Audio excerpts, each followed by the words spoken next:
Hey guys, I'm here from Transformers and Video Games, and welcome back to the channel. Well, I'm heading out on this sunny Sunday afternoon to look for the Walmart exclusive G1 Blaster reissue. A number of my friends in the Transformers YouTube community have managed to find one, but despite having gone out several times over the last 6 to 8 weeks, I still haven't had any luck securing one for my own collection. So why don't you stick around and join me, and let's see if my luck is any different this time.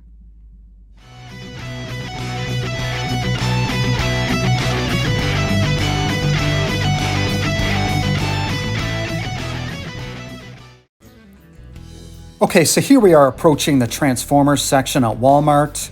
Leave me a comment in the comments section, letting me know if the shelves at your local Walmart are well stocked with Transformers, or if you end up having to order some of your figures online.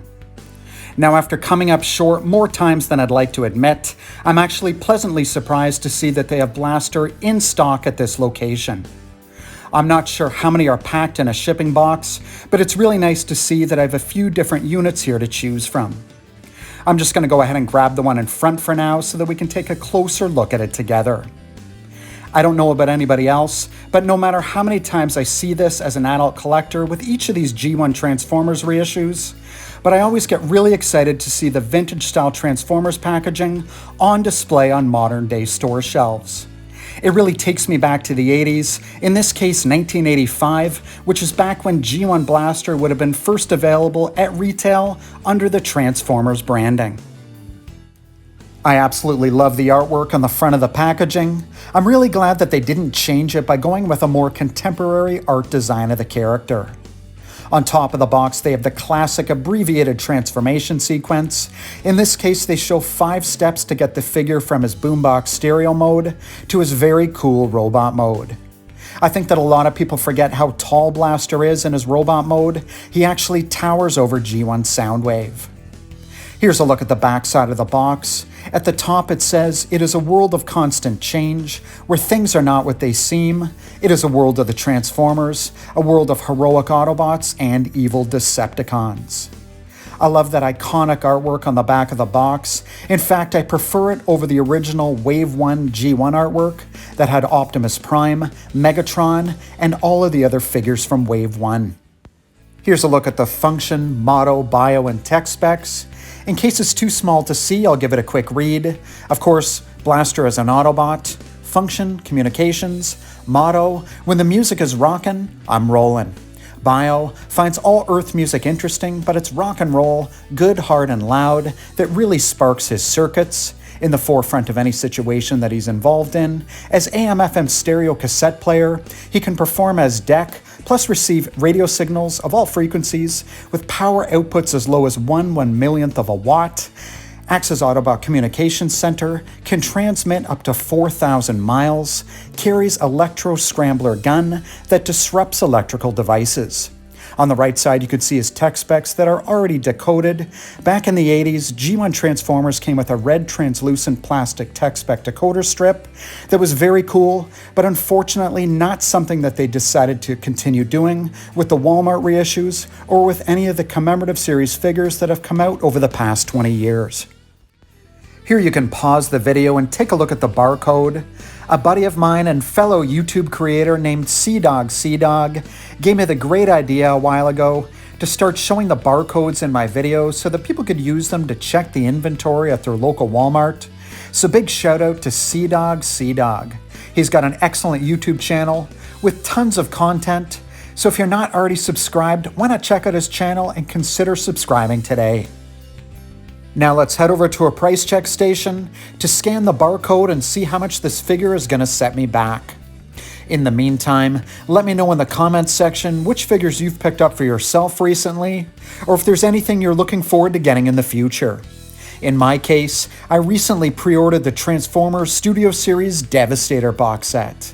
After dealing with the frustration of only finding 2 of the individual components at retail and seeing their prices marked up considerably by resellers on the aftermarket, I thought that ordering the box set online was the best way to go in my particular case.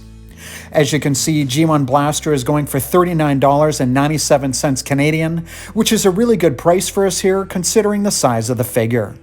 Just to give you an idea of price point, the G1 Optimus Prime, Soundwave, and Astrotrain reissues retailed for $69.97 here in Canada.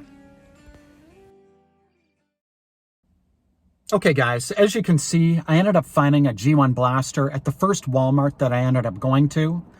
So I was very fortunate not to have to spend a lot of time or gas money driving around looking for the figure.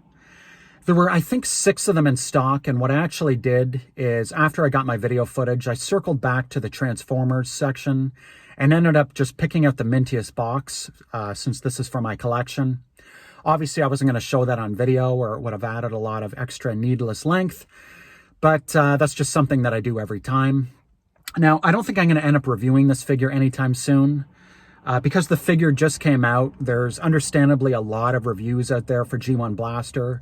Even people that don't normally review Transformers but are into pop culture stuff or retro stuff have been reviewing this figure, so I'll probably hold off for a while. But if you're interested in seeing something, I think, equally or maybe even a little more cool than Blaster, maybe 6 or 8 months ago on my channel, I reviewed G1 Twincast.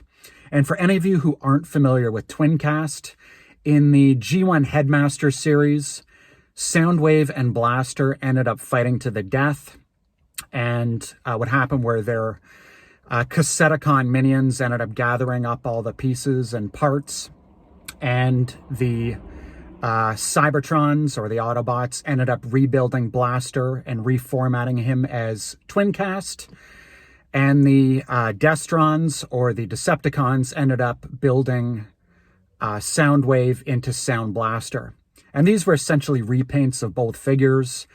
They had some enhancements in both cases. They had extra space built into their chest cavity, so they could fit 2 cassettes instead of just 1. Both of them are very cool figures. But long story short, I did review Twincast on my channel, and I'm pretty happy with the review. Maybe I'll leave an end card linking that video, and maybe I'll leave a link in the description as well. But yeah, anyways, I think I'm going to wrap this video up right here. Thanks again for watching, everyone. Thanks for your ongoing support, and I'll see you soon. Take care. Before I wrap this one up, I just want to give a quick shout out to the Transformers reviewers community.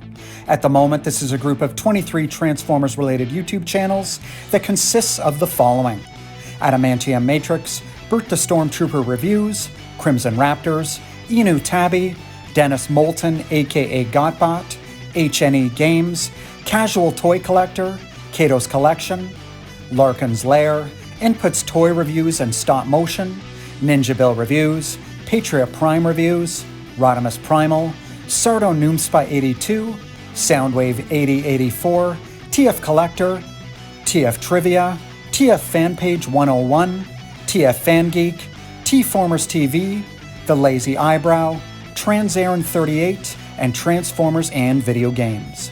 I'm going to link the Transformers Reviewers channel in the description, which I encourage you to check out when you have a moment. Here you'll find a number of Transformers-related playlists from many of the channels that I just mentioned, and you can also go to the channels section of the page where you can see and subscribe to as many of them as you like. Thanks again for watching, everyone. Take care.